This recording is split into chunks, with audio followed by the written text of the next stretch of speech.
Ikumbuke katika michezo iliyobaki kwenye ligi kuu Tanzania bara nikimaanisha NBC ni michezo kuna timu zingine zimebakiza michezo miwili, lakini pia kuna timu nyingine imeweza kubakiza michezo mitatu. Timu zingine zote zimebakiza michezo miwili ambayo itaweza kuchezwa mingine siku ya leo.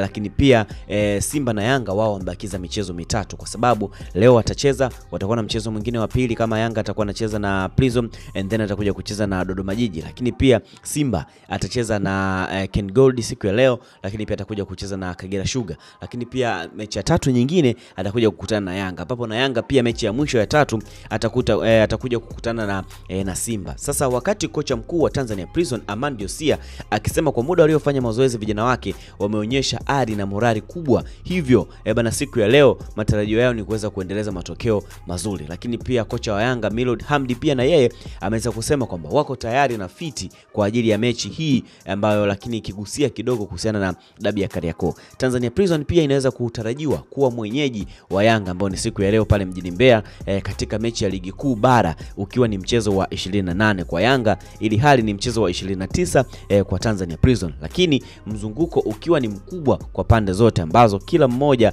anajiwinda, lakini pia kuweza kufika malengo yake na kwa ajili ya kuweza kutimiza lengo muhimu msimu huu wa mwaka 2024-25. Sasa Tanzania Prison pia inadaiwa kujiwinda kutoshuka daraja ili hali Yanga ikiutaka ubingwa. Yaani kwamba katika mechi zilizobaki Yanga anataka ubingwa, Prison naye pia anataka kushinda ili aweze kusalia katika ligi kuu ya NBC Premier League. Kocha wa Yanga pia akiweza kuzungumza amesema kwamba wachezaji wote wapo fiti na kwamba pressure ya mchezo wa dabi dhidi ya Simba ambao umevuta hisia nyingi za mashabiki haijaathiri chochote kwa vijana wake, kwamba washikaji wenyewe wako poa and then wanasubiri mchezo huo utakavyopigika siku ya Jumatano ya wiki ijayo tarehe 25 mwezi wa 6 mwaka 2025. Noma sana pale Stadium Benjamin Mkapa. Sasa katika Simba na Yanga kila mmoja ili aweze kushinda kuweza kuchukua kombe inatakiwa aweze kushinda mechi zake zote ambazo zimebakia.